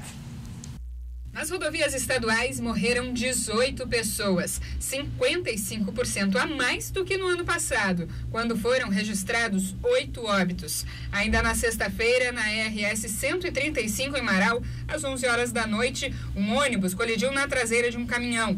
2 passageiros morreram na hora e 14 pessoas ficaram feridas. Por volta das 6 horas da manhã de domingo, na estrada entre Espumoso e Tapera, na RS 332, 2 veículos se acidentaram. Um bateu em uma árvore e o outro capotou, causando a morte do motorista Anderson Inácio da Silva, de 28 anos. Um dos acidentes mais graves aconteceu em Rondinha, no norte do estado, na RS 404. Um ônibus que vinha do Paraná, com torcedores que iriam assistir o Grenal em Porto Alegre, colidiu em uma caminhonete. O condutor do veículo morreu na hora e o motorista do ônibus foi encaminhado ao hospital, mas não sobreviveu. E na madrugada de hoje, por volta da 1h30 da manhã, foram registradas mais 3 mortes em um acidente em Ibubá, envolvendo um carro e um ônibus. Muito embora nós tivéssemos uma diminuição no número de acidentes, no total de acidentes, nós tivemos esse número surpreendente de vítimas fatais. O nosso efetivo administrativo estava todo empregado, em apoio ao efetivo operacional, principalmente naquelas rodovias onde a acidentalidade é maior, mas nós fomos pegos de surpresa porque os acidentes aconteceram na sua grande maioria em rodovias onde normalmente não se tem acidentalidade fatal. De óbitos em estradas federais ter diminuído de 7 no ano passado para 5 neste ano, o índice de mortes em todo o Rio Grande do Sul neste feriadão foi preocupante. E a PRF atribui todos esses acidentes à imprudência dos motoristas. O problema é falta de educação dos motoristas, que não respeitam a sinalização, não respeitam os outros motoristas, e também a imprudência. Os motoristas correm, ultrapassam o local proibido, força a ultrapassagem. Tem que fazer a sua parte. A polícia está fazendo a sua parte de fiscalizar, de orientar, e trabalhos educativos. O condutor tem que fazer a sua parte, dirigindo prudente e atentamente. E se estiver cansado, tem que parar, tem que descansar. Foram aplicadas quase 6.000 multas durante os 4 dias de feriado. A maioria acima da velocidade permitida na via. Na semana que vem, no feriadão do dia 20 de setembro, dia do Gaúcho, a polícia pede que todos os motoristas tenham mais cuidado, atenção e cautela. A matéria que você assistiu aí, então, foi a respeito do feriadão da Independência no Brasil, que foi marcado por muita violência nas estradas gaúchas, e desde a noite de quinta-feira até a madrugada de ontem foram registradas 23 mortes em todo o Rio Grande do Sul. Agora sim, nós vamos assistir a respeito da vistoria das obras na Ponte do Guaíba, O ministro-chefe da Casa Civil, Eliseu Padilha, e o Carlos Marum, ministro-chefe da Secretaria de Governo, fizeram, então, esta vistoria nessas obras, e tem previsão de inauguração para o ano que vem. A nova ponte já é uma reivindicação antiga, principalmente dos moradores de Eldorado do Sul e Guaíba, que precisam cortar o rio diariamente para chegar à capital. Depois de pronta, os gaúchos irão contar com um novo acesso para quem vem da região sul do estado com destino a Porto Alegre. Desde a retomada das obras em janeiro, o governo federal disponibilizou um recurso de 240 milhões de reais do Orçamento Geral da União.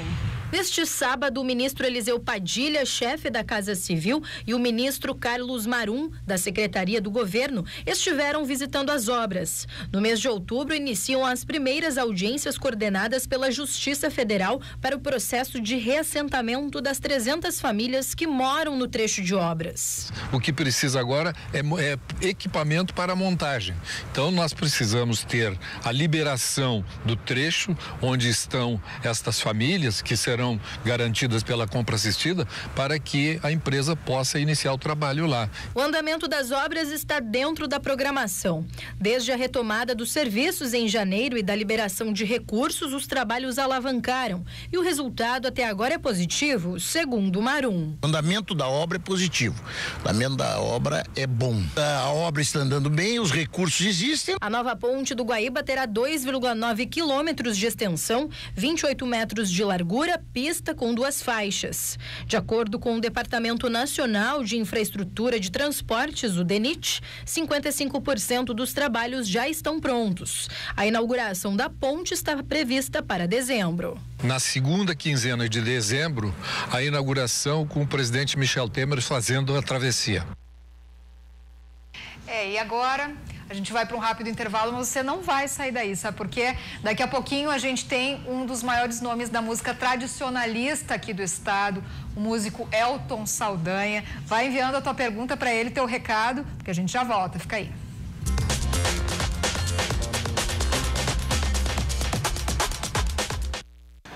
Olha por que eu tô com essa cara aqui, já tô rindo antes. Porque o Elton Saldanha está aqui. Onde entra Elton Saldanha, entra a luz do sol, a vida, entra a alegria. Esse homem parece que tem 19 anos de idade. Olha, ouve a música aí, deixa eu ver. Aumenta a música, eu ver. É só olhar e ver, olha aí, que eu sou do sul. Isso é um hino gaúcho. Canção lá da Califórnia da canção, e essa versão é a original, gravada ao vivo no palco lá em Uruguaiana. De quem é? É tua essa música mesmo? Letra e música minha, teve uma participação no palco de outros artistas, um deles o Luiz Carlos Borges, que vai estar conosco nesse passeio de amanhã. Opa, Luiz Carlos Borges é outro padrão também, né? Vocês são a estampa farrapa, vocês são brincadeira. Olha, se falar de música gaúcha, não falar de Elton Saldanha, Luiz Carlos Borges, vai me dando os nomes. O Luiz Carlos Borges é o nome mais internacional que nós temos, porque José Cláudio Machado, o Renato Borghetti, Neto Fagundes, Daniel Torres, tem uma turma aí maravilhosa, né? Com certeza. Bom, nós vamos falar contigo aqui, entre outras coisas, vamos falar da música tradicionalista e tal, e também desse grupo de músicos que vai realizar uma passeata musical, Caminho da Vaneira, para divulgar ainda mais a nossa cultura. De onde é que surgiu isso, hein? Sabe que o pessoal... Primeiro, boa tarde, né, Tchê? Buenas tardes, Borgolém, querido.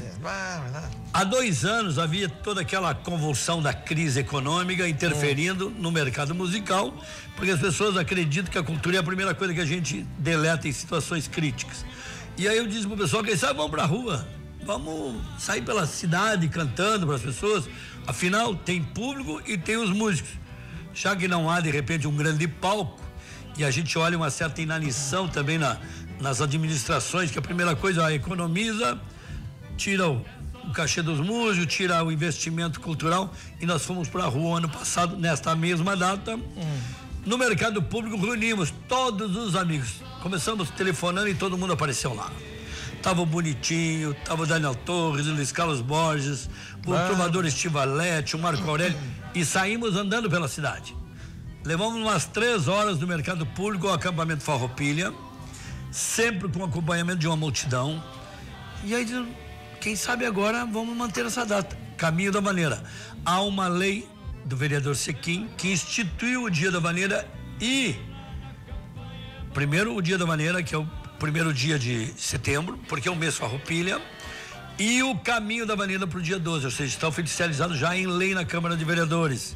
E nós agora temos mais ir aonde o povo está. Isso é uma frase poética, tem que ser exercida, né? Exatamente. Eu acho, primeiro, essa ação de vocês aí é nos brindar, né? Vocês estão nos dando um presente, porque vocês são os músicos, assim, queridos do estado, são os músicos reconhecidos, não só pela simpatia, mas pela música que vocês fizeram. O que vocês fizeram pela cultura do Rio Grande hoje é uma coisa que os jovens que estão chegando aí, tem uma nova geração que está aos poucos tomando esse espaço, mas esse espaço foi tomado por muita personalidade de vocês.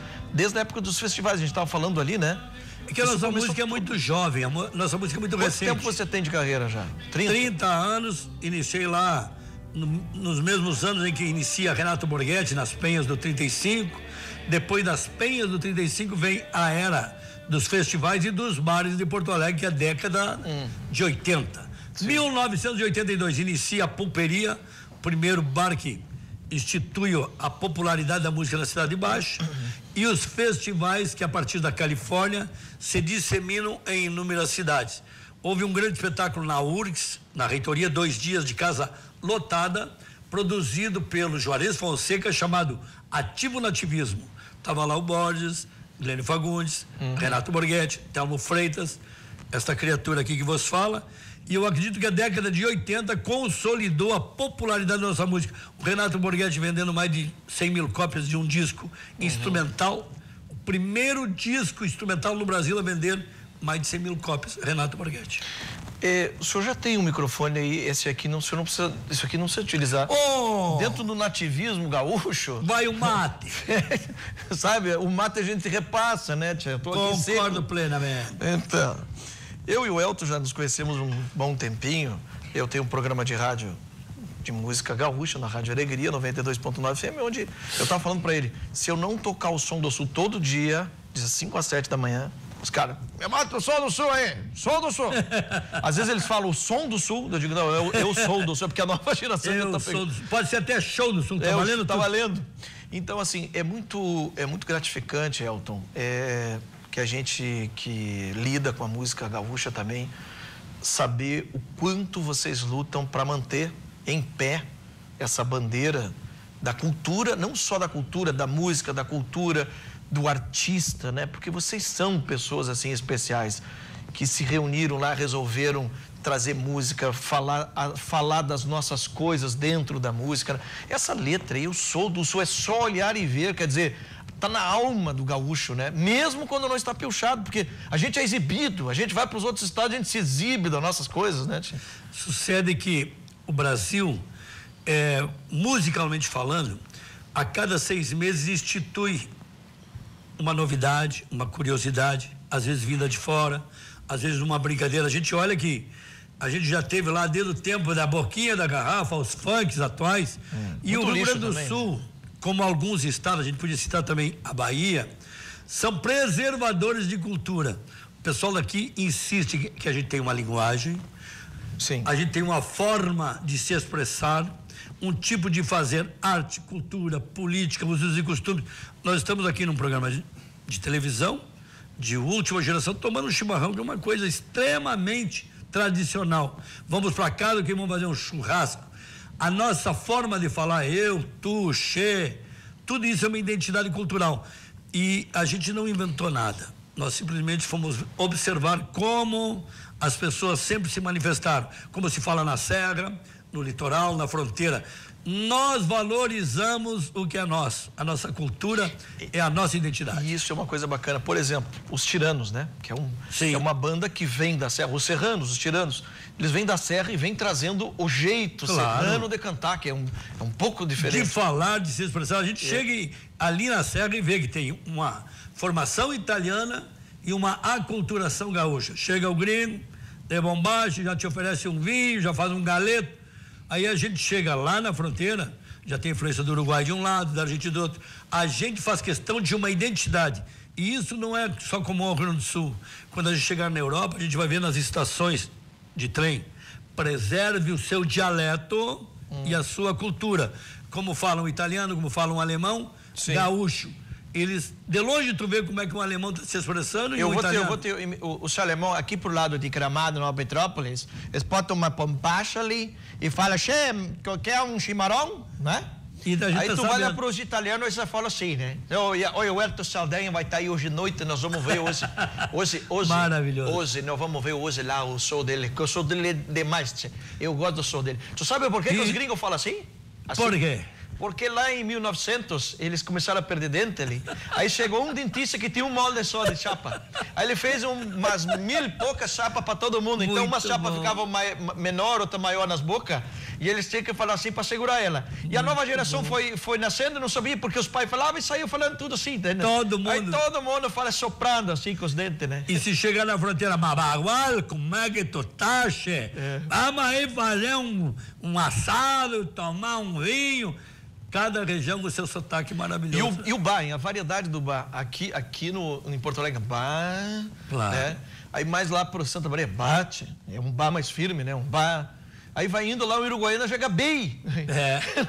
Lá o que tal, Chema? Que tal? Como é que vai? Um leite quente, mas... É verdade. Então, a nossa cultura, você vê o território que nós temos daqui a Uruguaiana, você faz em quase 8 horas de carro, quer dizer, nós temos um território grande. Do tamanho de alguns países da Europa, né? Exatamente, né? Então, assim, é o mesmo trajeto sair para o Paraná. A Expo Inter esse ano evidenciou as etnias. E aí a gente lembra do afro, do asiático, que está aí muito forte. Do índio, que é o nosso primitivo. Né? Imagina só a dialética do índio Guarani. Até hoje, países como o Paraguai, Corrientes na Argentina preservam a linguagem Guarani. A gente poderia também até fazer estudos, porque nós já falamos muito bem Guarani aqui no passado.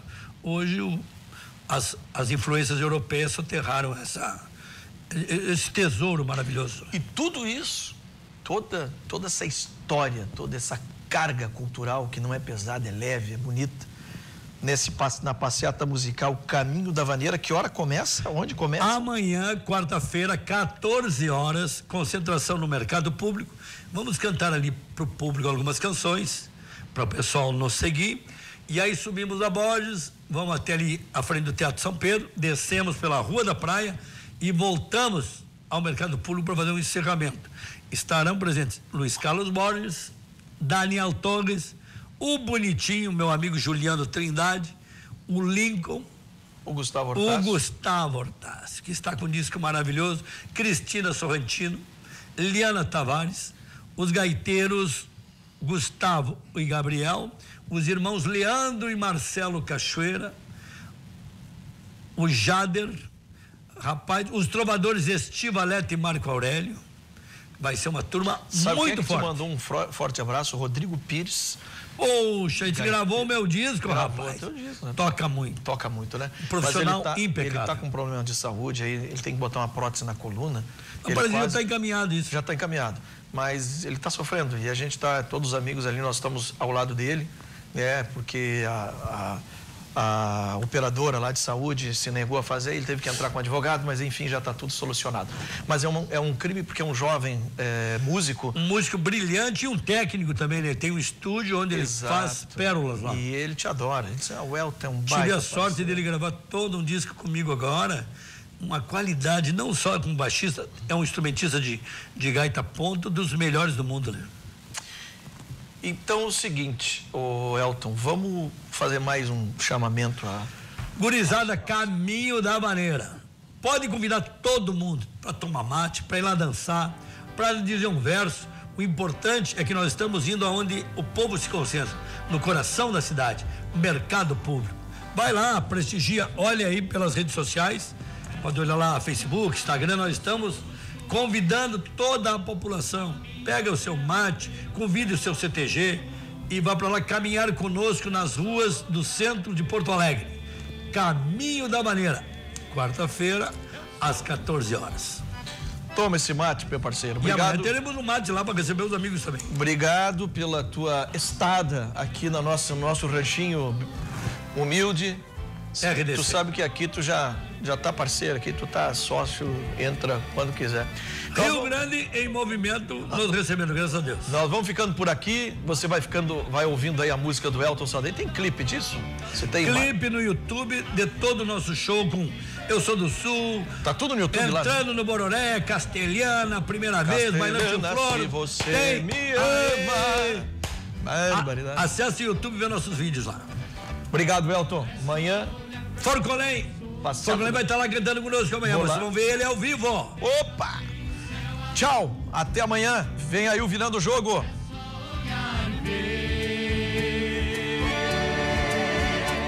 Eu sou do Sul.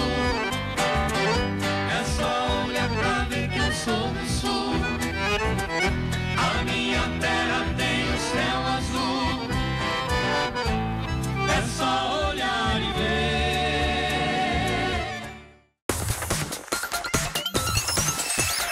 RDC TV. O Rio Grande se conecta aqui.